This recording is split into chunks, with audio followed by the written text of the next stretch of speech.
Caríssimos, caríssimas, é com grande alegria que a gente apresenta a Maria Rufino, nossa companheira valorosa aqui da nossa casa, que nos premia hoje com o tema Vida, um bem indisponível. Boa noite a todos.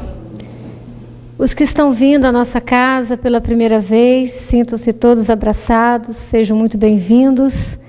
E que nós possamos, depois desse dia de trabalho, estar aqui reunindo as últimas forças para discutir um tema que é um tema pesado, mas é um tema muito necessário para a nossa reflexão.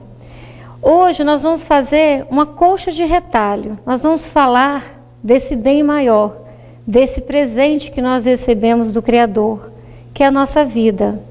Então eu procurei discutir, colocar nessa palestra, tudo que a gente tem ameaçando ou querendo dispor de algo que é indisponível.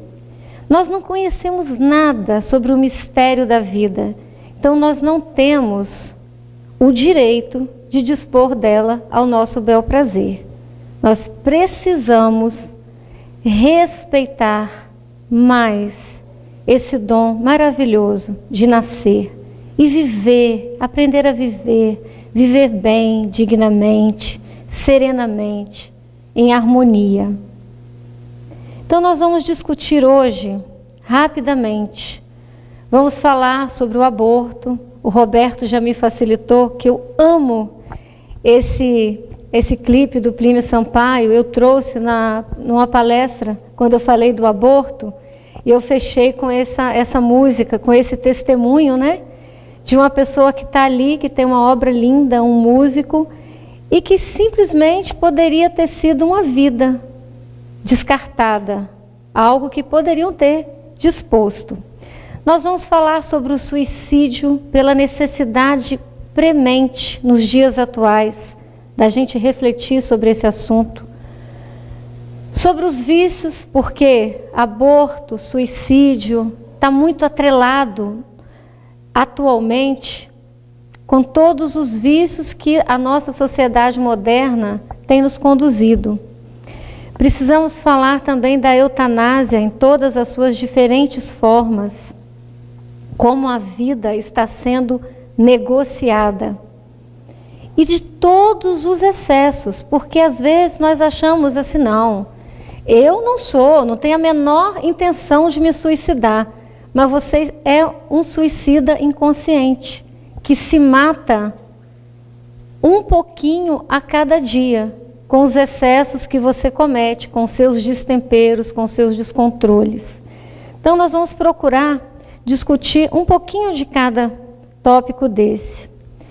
Lembrando que o Mestre Jesus, em sua fala, lá no livro de João, no capítulo 10, ele deixou bem claro: eu vim para que todos tenham vida e a tenham plenamente.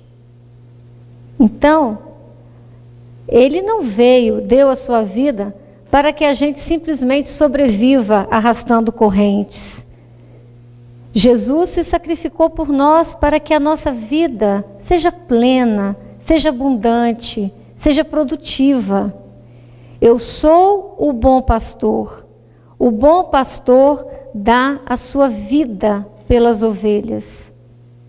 Ele doou a vida por nós, para nos ensinar. Então, vamos começar com essa pergunta: como eu estou vivendo a minha vida?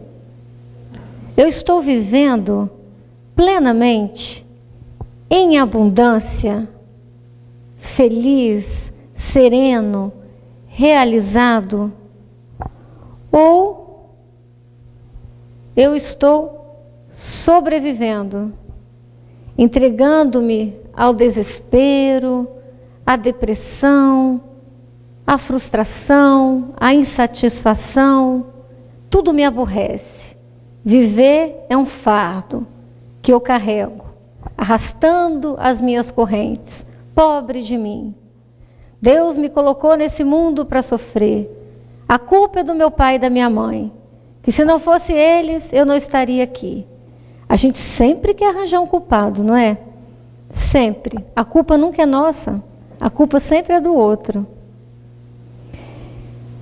Entregando-me aos vícios, porque sem perceber, a gente vai entrando num caminho que vai minando as nossas reservas físicas, mentais, espirituais.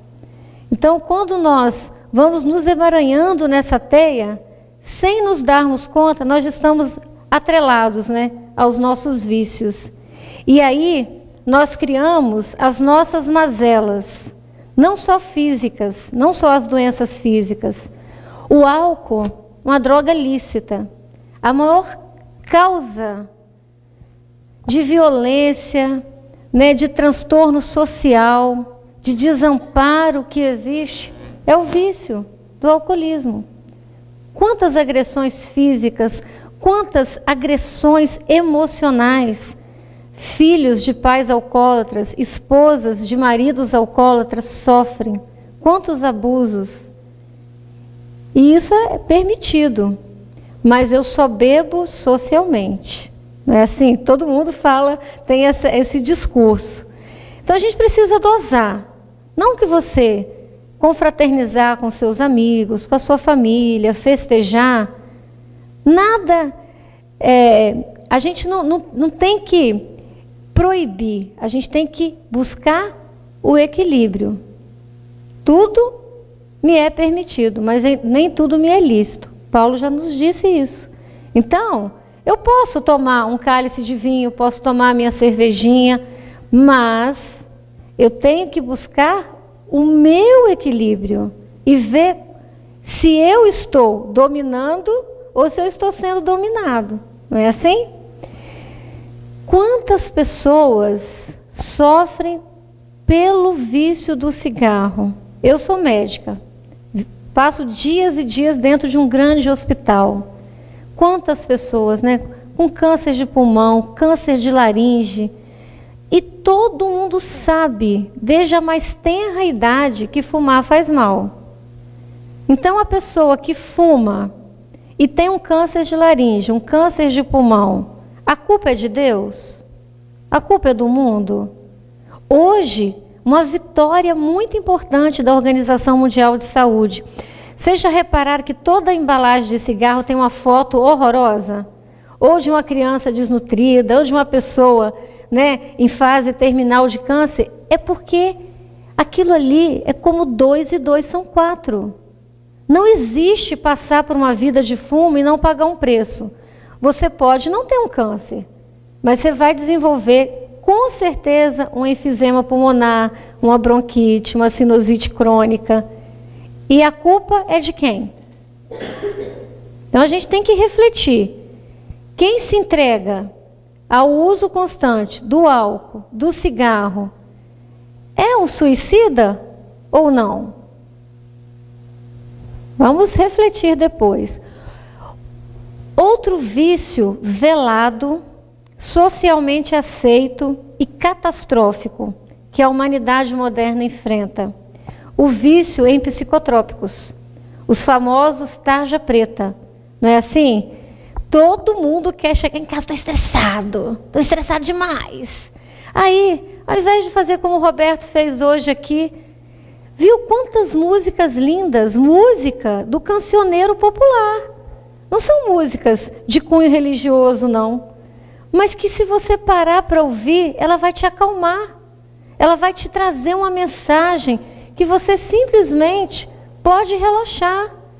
Pode jogar o seu estresse fora sem tomar o seu tarja preta. E eu sou neurologista, acompanho todas essas pesquisas. Sabidamente hoje, quem muito cedo se entrega ao Lexotan, ao Rivotril, ao Diazepam, ao Valium, vai chegar, após 2 décadas de uso, com a demência, uma doença tipo Alzheimer, porque ele vai embotando o cérebro, ele age inibindo. ele vai desagregar todos os neurônios da memória e a pessoa tem uma demência. A gente não conhecia isso há 20 anos atrás, porque não tinha tempo. Hoje a gente já conhece. Então, é necessário, urgentemente, abandonar o tarja preta. E os médicos também têm uma postura irresponsável, porque prescreve, como se aquilo ali fosse a solução. Às vezes a gente tem que tirar um tempo no consultório, explicar para o doente, isso não é a solução. O que a gente pode fazer para substituir o seu tarja preta? Explicar, se você entrar por esse caminho agora, aos 65 você não vai lembrar de mais nada. Você não vai curtir o seu neto. Você não vai passar as suas memórias para a sua descendência, porque você não vai ter memória. Essa memória vai ser apagada.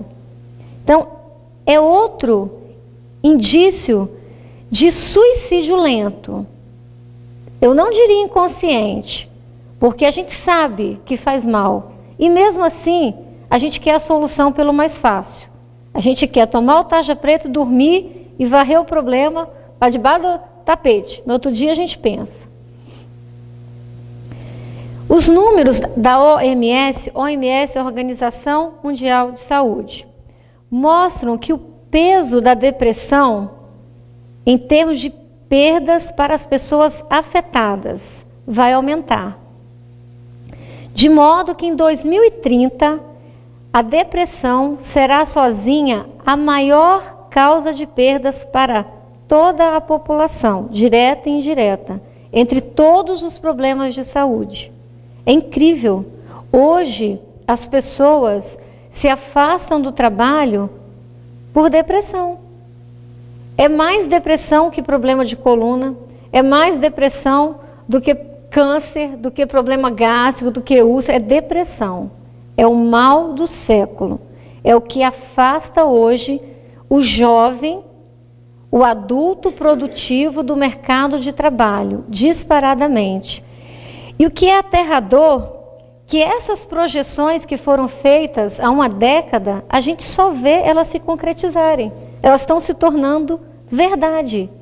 Hoje nós temos jovens deprimidos. Por quê? O jovem, ele é criado para ele passar no vestibular, para ele disputar o mercado de trabalho, para ele ser o melhor entre seus pares. Não é assim que nós criamos nossos filhos? Olha, eu não aceito uma nota menor do que 9. Você tem que trazer o 9. Então, esse jovem, ele cresceu se julgando o melhor entre seus pares. Aí ele faz uma faculdade e aí ele se forma. Mas como ele é jovem, ele não tem ainda um currículo, uma experiência, ele tem que começar por onde? Ele tem que começar pelo degrau de baixo.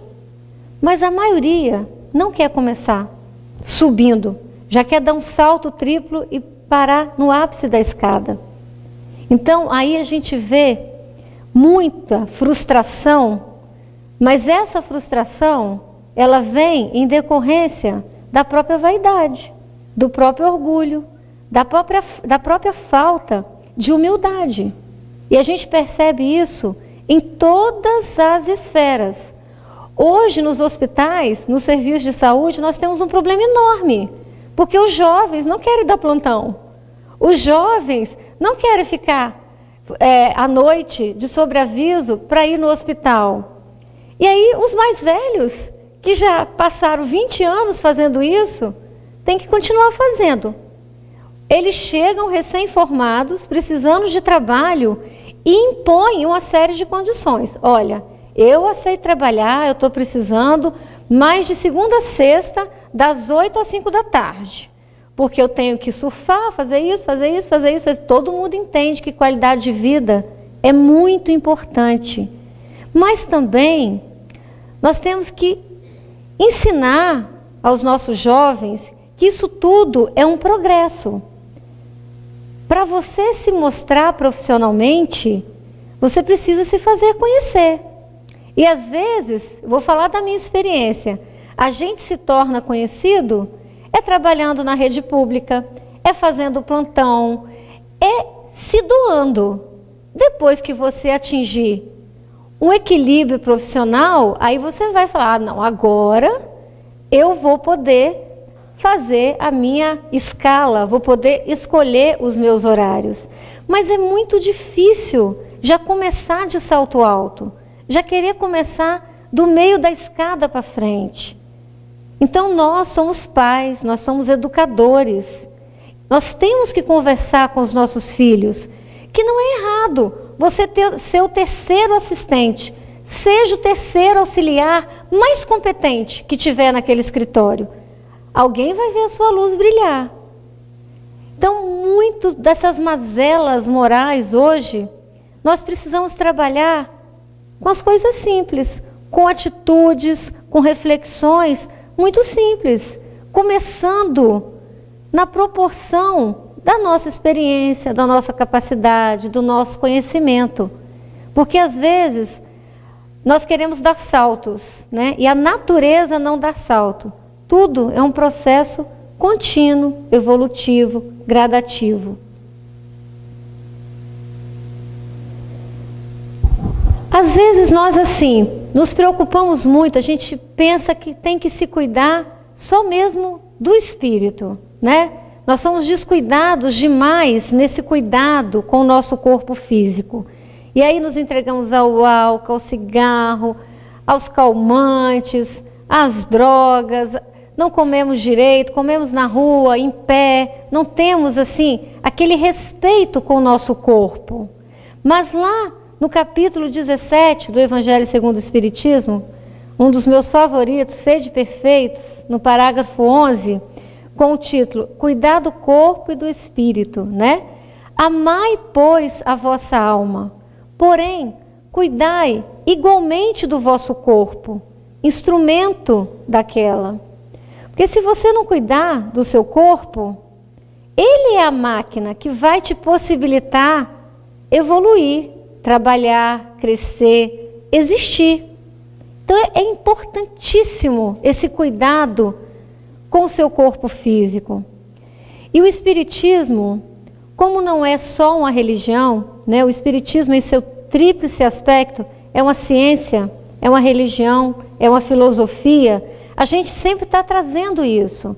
A gente quer aqui filosofar sobre o que interessa, refletir na vida. Nós queremos aqui cientificamente refletir que o cigarro, os psicotrópicos, cientificamente, comprovadamente, vão te causar mal. E aí, moralmente, as consequências vão te afetar espiritualmente. E aí a gente também fala dentro da doutrina cristã, mas sempre com esse olhar filosófico, científico e religioso. Então, o Espiritismo demonstra as relações que existem entre a alma e o corpo. E por serem necessários um ao outro, importa cuidar de ambos. Cuidar do corpo, cuidar do espírito.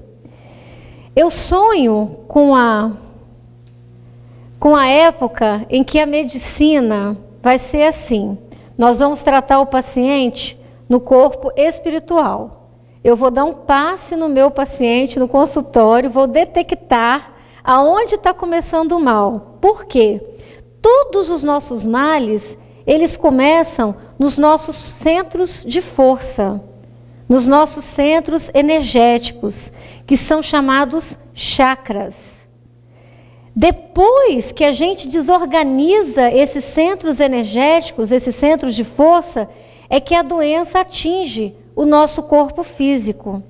Então, se nós fôssemos educados, se nós aprendêssemos a manter, né, as nossas energias em equilíbrio, os nossos centros vitais em equilíbrio, com certeza nós teríamos muito menos repercussão no nosso corpo físico.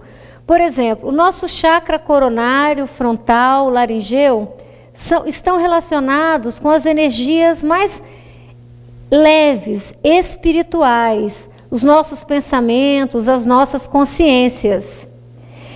Aqui é o centro processador de tudo. Se eu alimento pensamentos ruins, eu vou estar canalizando energia ruim, eu vou desestruturar os meus chakras superiores e eu vou adoecer. O chakra laringeu na mulher está relacionado muito ao problema de tireoide. A gente vive também um momento em que quase todas as mulheres têm hipotireoidismo. Sabe o que é isso? É tanta sobrecarga. A gente chega do trabalho, tem a casa, tem o marido, tem o filho, tem a faxineira que não foi, tem a empregada que faltou, enfim, você não dá conta. E como você não consegue explodir, você se desestrutura. Aí a sua tireoide, você fez uma tiroidite. Acabou, inflamou a tireoide. Tomar remédio o resto da vida. Mas, relacionado muito a essa sobrecarga que a mulher foi submetida. E ela fica tão angustiada, tão angustiada, tão angustiada, que ela adoece.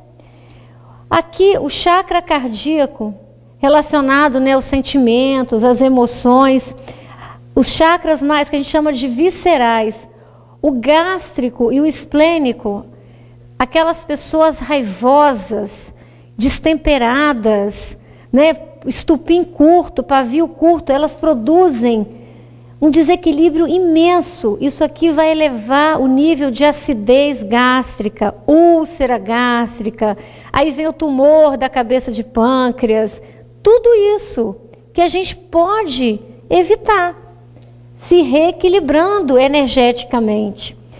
E toda a nossa energia, né, como nós estudamos aqui recentemente, um grupo de estudo da sexualidade, a energia sexual é a energia mais forte do ser humano, a potência criadora. Se você canaliza bem a sua energia sexual, ela vai ascender e ela vai alimentar todos os seus chakras, porque ela é a força criadora. É daí que a humanidade se perpetua. Então, uma energia, um chakra genésico equilibrado, um ser humano equilibrado, uma energia sexual doente, tudo isso aqui vai adoecer. Então, cuidar do nosso corpo energético, cuidar dos nossos centros vitais, com muito equilíbrio. Então, eu pergunto para vocês, quero que vocês se perguntem: eu estou vivendo a plenitude da vida ou apenas sobrevivendo? Eu estou fazendo por merecer aquelas palavras do Cristo? Ele deu a vida para que eu vivesse plenamente, em abundância. Hoje, essa é a imagem que a gente mais vê no consultório, né? As pessoas chegam curvadas, sofridas, é dor para todo lado. É dor para todo lado. A pessoa não sabe nem te descrever aonde dói mais.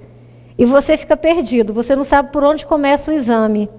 Mas essa dor maior é a dor da alma, é a dor emocional, é a dor do ser. Essa dor, ela não vai ser curada no corpo físico.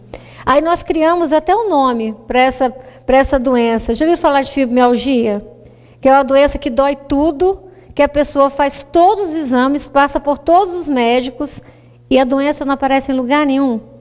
Se eu pudesse, eu mandava todo mundo vir para a reunião de harmonização, porque é um padrão psicológico comum. São pessoas muito sofridas, um sofrimento, mas o sofrimento, ele não está só no corpo. O corpo está expressando, o corpo está gritando, mas tem muito mais ali para a gente descobrir.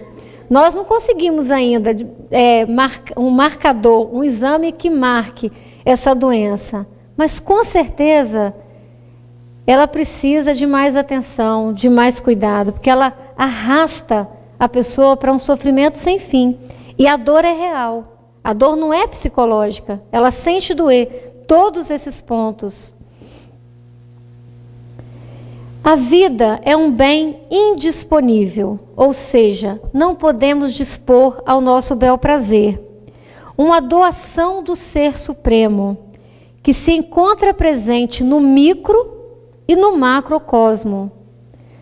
Conclusão essa decorrente de pesquisa científica sobre a origem da vida, que apontam para a existência de um planejador inteligente, bem como de estudos sobre embriogênese e psiquismo fetal. Vou traduzir isso aqui. A vida é algo tão complexo que a ciência ainda não desvendou o passo a passo da embriologia. A gente não consegue explicar como que acontece o mistério de existir. Eu trouxe aqui slides para a gente entender. A vida ainda é um mistério. Hoje é incrível. Nós fazemos bebê de proveta, nós conseguimos clonar animais, mas tem um gap que ainda não foi mostrado aos olhos da ciência.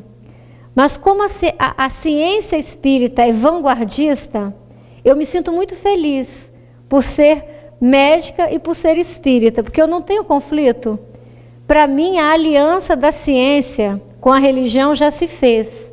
Porque o que a ciência não consegue explicar, o espiritismo me dá uma explicação que me consola.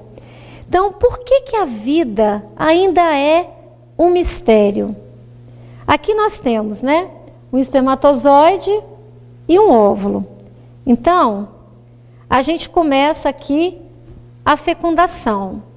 Aí no terceiro dia nós temos a chamada célula totipotente. Depois ela vai formar o que a gente chama de blastocisto. Está lá, o zigoto se transformando. Chega no momento, e aqui a ciência emperrou. A ciência não consegue explicar. Começa a se formar uma célula chamada célula-tronco embrionária. É uma célula única, célula-tronco. Dessa única célula vão se formar os 3 folhetos embrionários, vai diferenciar. Então, a célula-tronco, a mesmíssima célula, ela vai formar um neurônio, a célula mais complicada do organismo vivo.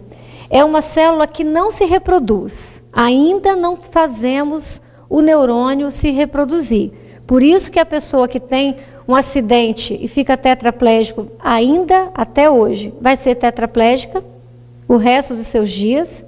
A pessoa que teve um AVC, um derrame e paralisou, ela vai continuar com essa sequela, podendo ser minorada pelos tratamentos de fisioterapia, mas recuperação não existe, porque o neurônio não se replica, ele não se regenera. A cada dia nós temos menos neurônios que no dia anterior. Então, essa mesma célula, ela vai formar a célula sanguínea, que a cada 21 dias vai se renovar. Essa mesma célula vai formar uma célula hepática, que tem um período de regeneração mais longo. Essa mesma célula ela vai formar um bastonete do olho. Ela vai formar uma célula ciliar do ouvido. Elas são completamente diferentes. E o que acontece? A célula-tronco, que é uma promessa, principalmente para nós que trabalhamos na vanguarda da neurologia, a maioria dos meus pacientes esperam ansiosamente que a célula-tronco seja a solução. Mas qual é o problema?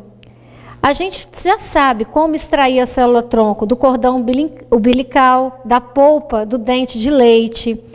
Nós já sabemos multiplicar essa célula-tronco no laboratório. Mas o que nós não sabemos? A gente injeta a célula-tronco no paciente e fala, vai lá no cérebro e se transforma no neurônio.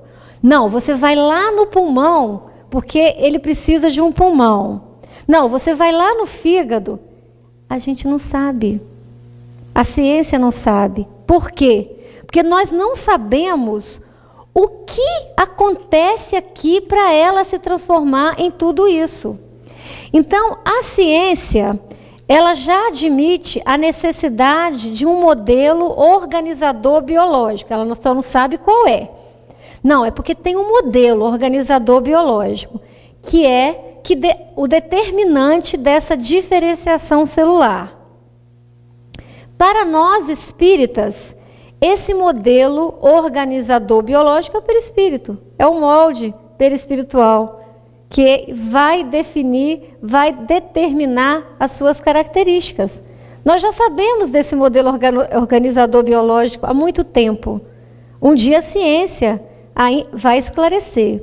Quando nós soubermos o que faz essa célula-tronco ir para cada lugar e se transformar em células tão diferentes, a ciência ela vai dar um salto, mas nós ainda não sabemos. Então, eu trouxe isso para deixar uma lição. Se nós sabemos tão pouco da vida, do mistério da vida, com qual direito nós queremos dispor da vida? Qual o nosso direito de tirar a vida? Se nós não conhecemos como que ela se faz, o passo a passo. Mas, mesmo admitindo que a vida ainda é um mistério, nós nos julgamos no direito de dela dispor. Ah, eu engravidei, mas eu não quero. Não está no meu momento, então agora não é o meu momento. Então eu vou lá e resolvo. Procuro uma clínica de aborto, clandestina ou não. Muitos países desenvolvidos, o aborto já é legalizado. E aí a gente dispõe. Sabendo que todas as pessoas que estão presentes no momento em que se cogita esse tema, nós devemos nos manifestar com o nosso não. A gente não pode se omitir, porque a sua omissão é um grau de participação. Então, se você está, numa casa, num ambiente de trabalho, aonde tem alguém cogitando dessa ideia, você como cristão, e como cristão espírita, o que aumenta mais a sua responsabilidade, você deve argumentar com todas as suas forças, com todo o seu conhecimento cristão e espírita, aborto não. O Espiritismo defende arduamente essa bandeira. São várias campanhas que a Federação Espírita lança, de tempos em tempos, para sensibilizar a sociedade, para sensibilizar as pessoas da importância da vida. Vejam bem, nós precisamos nascer, nós precisamos reencarnar para retomarmos a nossa jornada evolutiva, não é assim? Porque senão nós não vamos evoluir. Se não tivermos uma nova oportunidade, não conseguiremos progredir. Cada vez mais nascem menos. Então, cada vez está ficando mais difícil de voltarmos aqui, de termos essa oportunidade. Só através do nascimento e de uma nova existência, nós podemos retomar a nossa caminhada. Então, nós, enquanto espíritas, temos uma visão e um respeito muito grande por essa oportunidade de nascer, porque houve todo um planejamento da espiritualidade, todo um planejamento reencarnatório, toda uma avaliação, dentro da lei de causa e efeito, tudo foi planejado. Para o espírito que ficou lá esperando, ter uma reencarnação frustrada, é muito traumático. É muito traumático. Isso pode causar sérias revoltas nesse espírito. E esse espírito pode vir a ser um obsessor dessa própria família, dessa própria mãe. Então, às vezes, nós não somos parte diretamente envolvida no processo, mas se nós tivermos argumentos, vamos argumentar. Quando eu preparei a palestra sobre o aborto, eu fiquei muito envolvida com o assunto, que é um assunto assim que mexe muito comigo. eu tinha muita curiosidade em relação às vítimas de estupro. Como que era a casuística dessas mulheres? Que eu penso assim, de toda a decisão, talvez a mais difícil para se tomar é quando é vítima de agressão. Talvez essa é que exija da pessoa a maior prova. E aí eu tenho um amigo que é ginecologista, obstetra, que trabalha na Santa Casa, no serviço público, e ele é que atende essas mulheres que chegam lá com autorização judicial comprovada, comprovando o aborto. Então, ele recebe, conversa, e eu fui atrás dele, eu queria saber. Falei, qual é a estatística? 80% quer abortar? Ele falou, Rufina, por incrível que pareça, a imensa maioria chega na primeira consulta. Doutor, eu vim aqui, eu tenho prova, tenho exame de corpo de delito, tenho autorização da justiça para tirar esse neném. O que a gente faz? A gente conversa, explica para ela todos os pós, todos os contras, enfim, e dá a ela um tempo para pensar. Ele disse que se a gente colocar na totalidade de 100, menos de 20% faz o aborto. 80% resolve por ter a criança. Aí a mãe volta e fala, não, eu vou ter, mas eu vou doar. Eu vou doar porque eu não quero. Aí tá bom. Aí eles fazem o parto. Daí a pouco volta com aquele filho. E daí a pouco aquele filho é a alegria da casa. E já apagou daquela família que ele foi fruto de uma agressão. Aí ele falou, não entendo isso. Eu falei, eu entendo. Eu falei para ele, por quê? Porque nada é por acaso dentro da lei. Às vezes, esse filho que foi concebido numa agressão grosseira é aquele resgate daquela pessoa, daqueles dois espíritos. E às vezes, essa criança nascida assim, ela vai ter uma participação nesse núcleo familiar, ela vai ser o elemento transformador, ela vai ser o elemento de mudança. Então, é interessante como a espiritualidade se aproveita de todos esses momentos trágicos para plantar ali uma semente diferente. E eu fiquei muito surpresa com essa informação. Isso aqui, só para trazer a informação, que em 2000, 2 embriologistas, Prêmio Nobel de Embriologia, eles lançaram uma teoria que no embrião já está lançada toda a base do organismo vivo. Então, não é possível interromper nenhum ponto desse contínuo, zigoto, feto, criança, adulto, velho, sem causar danos irreversíveis ao bem maior, que é a própria vida. Então, é um contínuo. Não vamos falar, se você fizer o aborto, você vai estar tirando uma colher de célula, isso aí não tem valor. Não é assim. Nós sabemos que hoje a medicina, a bioética, ela encara isso. Você vai respeitar o embrião e você vai respeitar o velho terminal. Nem aborto, nem eutanásia. A vida é um contínuo que tem que ser respeitado. Allan Kardec perguntou aos espíritos se é racional ter para com o feto a mesma atenção que se tem com o corpo de uma criança viva. Eu trouxe essa primeira versão do Livro dos Espíritos, bem antiguinha. Qual foi a resposta? Em resposta, os instrutores espirituais realçaram a importância do respeito a ter pela obra divina, mesmo quando ainda incompleta, porque a mesma obedece aos seus desígnios. E os desígnios divinos ainda são insondáveis para nós, seres imperfeitos. Tudo tem uma razão de ser. Nós não podemos atrapalhar. Isso tudo está dentro de uma equação que foi calculada com muito cuidado. Questão 358 do Livro dos Espíritos.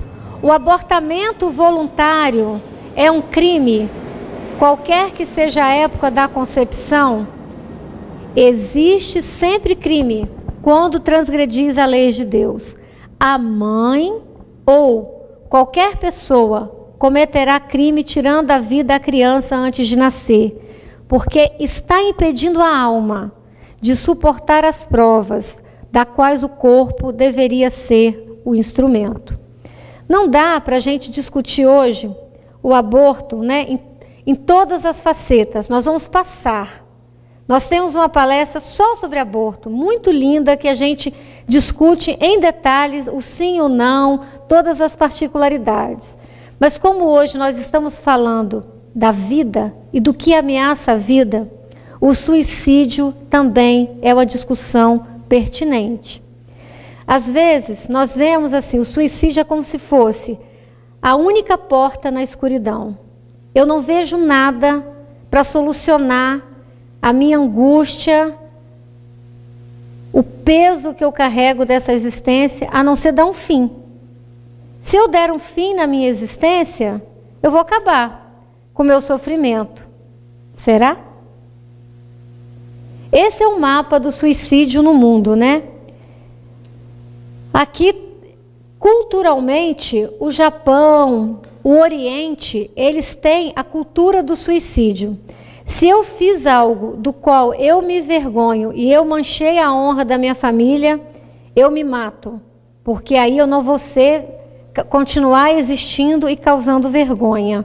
Então, realmente, no Oriente, China, Japão, Coreia, é o índice mais alto de suicídio. Também os países nórdicos, acredita-se que tem uma influência muito grande da ausência do sol, que causa muita depressão, e aí a incidência maior de suicídio, né? Depois nós temos ainda aqui a África, Austrália, Estados Unidos, né? Interessante que nem sempre os países mais desenvolvidos, mais ricos, mais abastados, são os que têm as taxas menores de suicídio, né? Por incrível que pareça, ó, nós estamos aqui. Não somos o país mais afetado ainda, né? Mas é uma cifra assustadora. Então tem uma questão, o Livro dos Espíritos tem uma parte dedicada somente a isso. Da questão 943 a 957 é um estudo. Eu recomendo que vocês cheguem em casa e leiam, porque a gente não vai ter tempo de discutir tudo aqui hoje. Mas essa questão é interessante. De onde nasce o desgosto da vida, que sem motivos plausíveis se apodera de certos indivíduos? Olha a resposta. Muito moderna, muito atual. Parece que Allan Kardec fez essa pergunta ontem e que essa resposta foi dada ontem. Eu acho incrível a atualidade. Então, da onde que nasce esse desgosto? Efeito da ociosidade. Trabalho é um santo remédio. Da falta de fé. E também da saciedade. Eu tenho tudo. Não me falta nada. Eu não tenho que lutar por nada. Aí tudo perde meio que o sentido, né? Você já tem tudo. Aí perde o interesse. Para aquele que usa de suas faculdades com fim útil e de acordo com as suas aptidões naturais, o trabalho nada tem de árido e a vida se escoa mais rapidamente. Ele lhe suporta as vicissitudes, as dificuldades, com tanto mais paciência e resignação, quanto obra, né, quanto trabalha com o propósito da felicidade mais sólida e mais durável que o espera. Tem o homem o direito de dispor da sua vida? Não. Só a Deus assiste esse direito. Quem dá, pode tirar. O suicídio voluntário importa numa transgressão da lei. Então aqui, só para a gente mostrar, eu ia tirar esse gráfico que foi da palestra anterior, mas é muito interessante, porque vejam bem, em 1980 eram 3.896 casos. Em 2008 já tinha pulado para 9.090. Isso aqui é um gráfico da nossa estatística brasileira. Não consegui a estatística nacional atualizada, porque é incrível como eles escondem. Eu tinha pedido para uma amiga minha que trabalha no Banco de Estados, do Estado, que eu queria muito. Eu falei, olha, eu vou dar uma palestra, e a gente sabe que o suicídio está aumentando muito. Na Terceira Ponte está uma coisa absurda. Mas por que essas estatísticas são abafadas? Por que a gente não tem acesso? Ninguém fala, ninguém mostra. Então, eu consegui aqui, essa aqui são das ocorrências da polícia, são ocorrências policiais. Então, lógico que não abrange tudo, mas pelo menos assim, nos dá um espelho. Então, veja bem, janeiro a julho do ano passado, arma de fogo 6, no mesmo período desse ano, 16. Arma branca, 2, esse ano, 5. Outras formas, o ano passado foi 92, 98. O total, mesmo período de 2015, 100, já foram 19 a mais. A gente percebe que está aumentando assustadoramente, assustadoramente. Por mais que as autoridades queiram trancafiar. Então, outro dado aqui informativo da Organização Mundial de Saúde. Todo ano, cerca de 900 mil pessoas morrem por suicídio no mundo. Isso representa uma morte a cada 40 segundos. A cada 40 segundos, uma pessoa tira a própria vida. Não estamos falando de mortes, suicídio. Nos últimos 45 anos, as taxas de suicídio aumentaram 60% no mundo. Olha que coisa maluca. A humanidade venceu a peste, a humanidade saiu do período de guerras e agora a gente se mata. Agora que nós temos remédio, temos tratamento, temos água encanada, temos luz elétrica, não passamos mais tanta fome, tanto frio. Agora que nós podemos viver, chegar aos 70, aos 80, aos 90, há um século a gente morria antes dos 50, aí agora a gente tira a própria vida. É muito estranho isso, né? O ser humano é muito difícil de agradar. Em todo o mundo, classifica-se o suicídio entre as 3 principais causas de morte entre os jovens, né? 15 a 44 anos. E a segunda principal causa de morte no grupo etário de 10 a 24. Olha bem, 15 a 44, 10 a 24, período produtivo da vida. O auge da vida, o auge da produção, o auge que a gente está curtindo, está trabalhando, está vivendo, né? Não estamos falando aqui das pessoas que já estão no final, deprimidas, a vida não vale nada, estou cheio de dor, cheio de artrite. Não, não chegamos no período da artrite ainda. Nós estamos falando de pessoas jovens. Estes números não incluem tentativas que não lograram êxito. As tentativas são até 20 vezes mais frequentes do que o suicídio.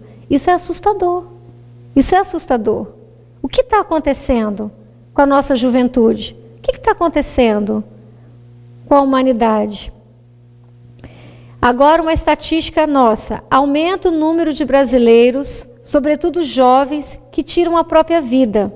No Brasil, nos últimos anos, as mortes por suicídio de pessoa entre 15 e 24 anos cresceram 1.900%. Muito dessa estatística atrelada ao uso de drogas. Muito, muito, muito, muito. A drogadição, ela alavanca o suicídio por N motivos. Desde a simples sensação horrorosa da crise de abstinência, até o desamparo, até a solidão, até, né, a desagregação familiar. São várias as causas. Estimativas da Organização Mundial de Saúde sinalizam que haverá mais de 1,5 milhão de vidas perdidas por esse motivo em 2020, representando 2,4% de todas as mortes. É muito. 2,4% das mortes serem suicídio, autoextermínio. A OMS também registrou que permanece a tendência de crescimento da morte entre jovens, especialmente nos países em desenvolvimento. Então, novamente, a doutrina espírita, assim como nas campanhas contra o aborto, também a FEB, a Federação Espírita Brasileira, com todas as casas federativas, trabalha intensamente contra essa atitude de desespero. Então agora vamos discutir um pouquinho sobre as causas do suicídio. Se baseia muito na incredulidade.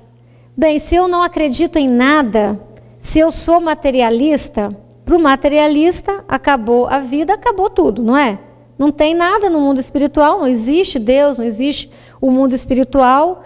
Então, se depois da morte eu nada, eu morro e pronto, não tem nada, eu acabo aqui com tudo.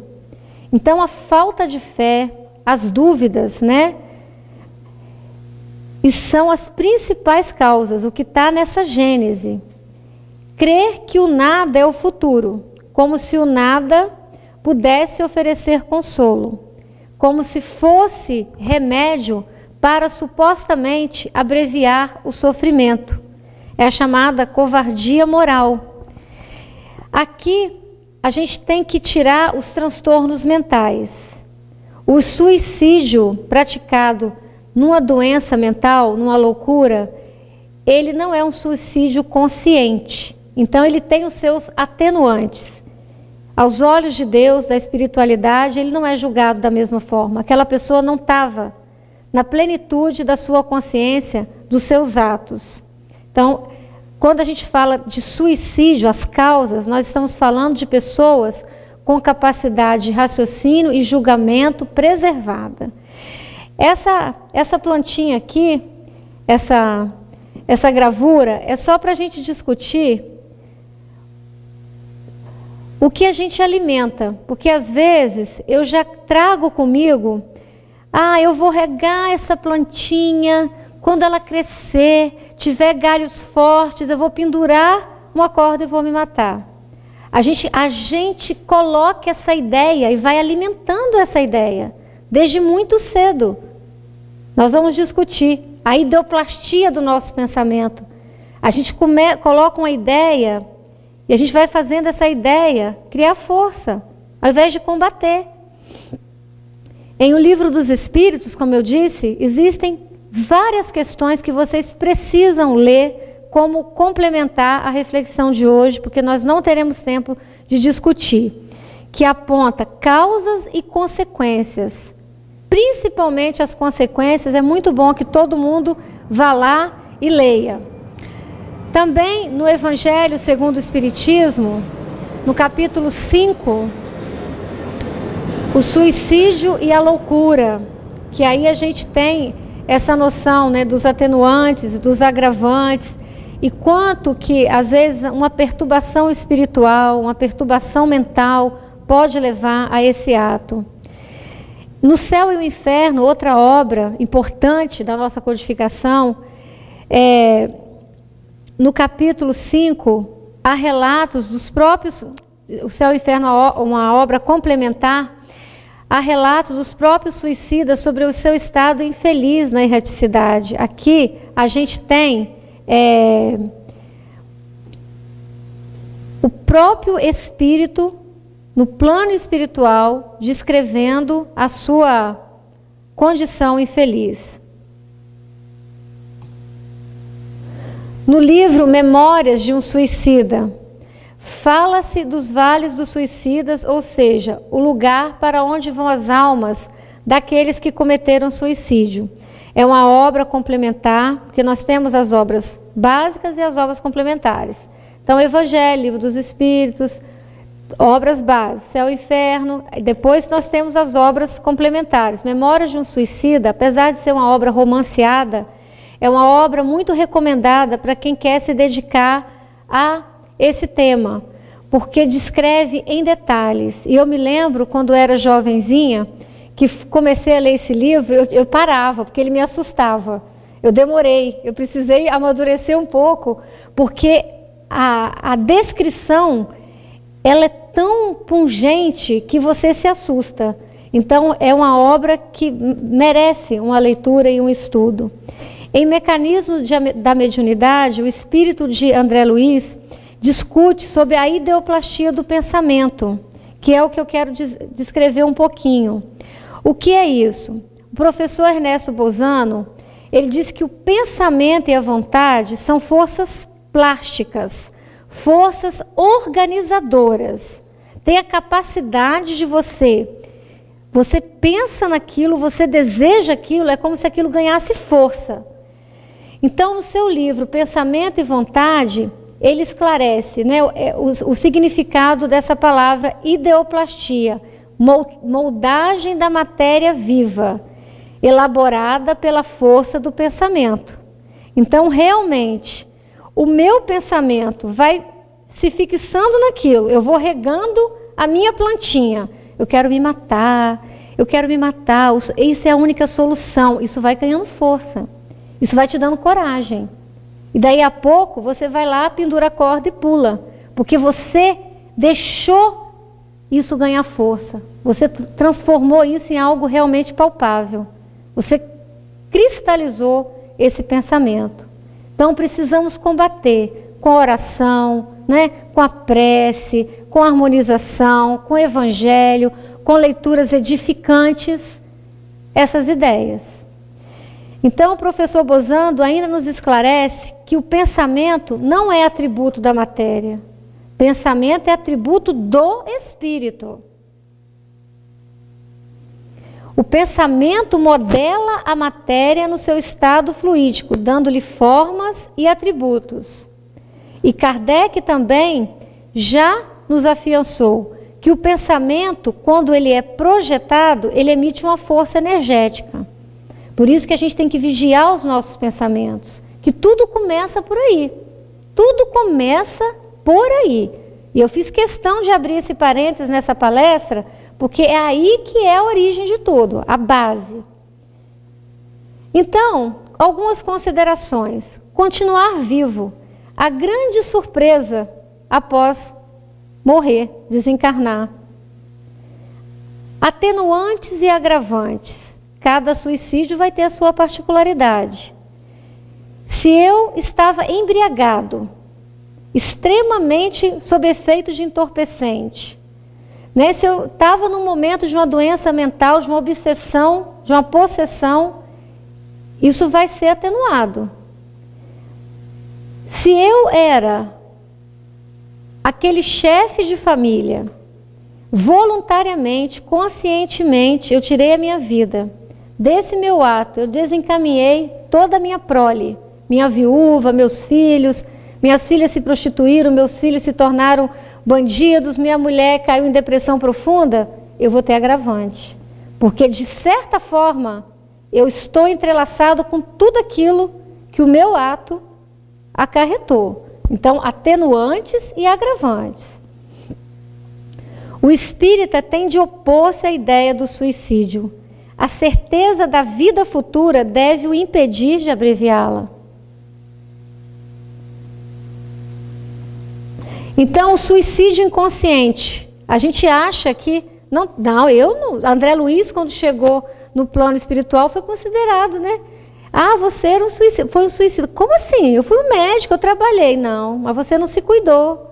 Então, às vezes, a cólera, a falta de autodomínio, os excessos aqui, comida em excesso, açúcar em excesso, gordura em excesso, álcool em excesso, formas de suicídio.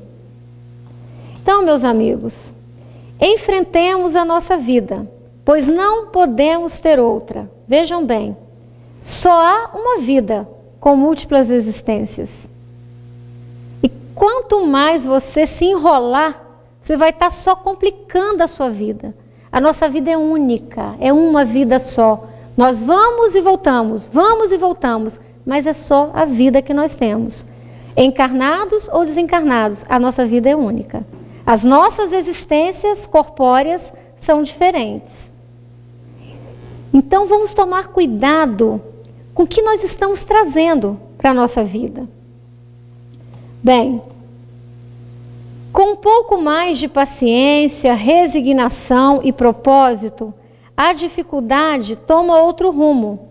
A doença recebe o remédio correto. O desgosto tem o consolo necessário. Para tudo tem um jeito. Orar e vigiar. utilizando-nos da prece e da vigilância, podemos aliviar muito desses males do pensamento. Eu vou parar por aqui. A gente ainda teria algumas palavras sobre eutanásia, distanásia, mistanásia, mas eu prefiro abordar isso num outro momento, para que a gente não perca a qualidade, não perca o conteúdo. O importante é a gente sempre refletir. O nosso escudo, a nossa proteção está nesse orar e vigiar. Levar para dentro das nossas casas o Evangelho, levar para o nosso ambiente de trabalho a boa palestra. Na hora do cafezinho, se você não tiver algo bom para conversar, cale-se, vai ouvir uma música. Pega as ideias do Roberto, que sempre traz músicas maravilhosas, lembra de uma música, vai mentalizar, mas vigie os seus pensamentos, a qualidade dos seus pensamentos. Cuide da ambiência da sua casa. O Evangelho no lar é um santo remédio. Ele vai transformar, né, a atmosfera, a energia. Então, com essas palavras finais, eu me despeço de vocês, deixando aqui para que vocês, assim, respeitem a vida, que vocês vivam em abundância, vivam plenamente.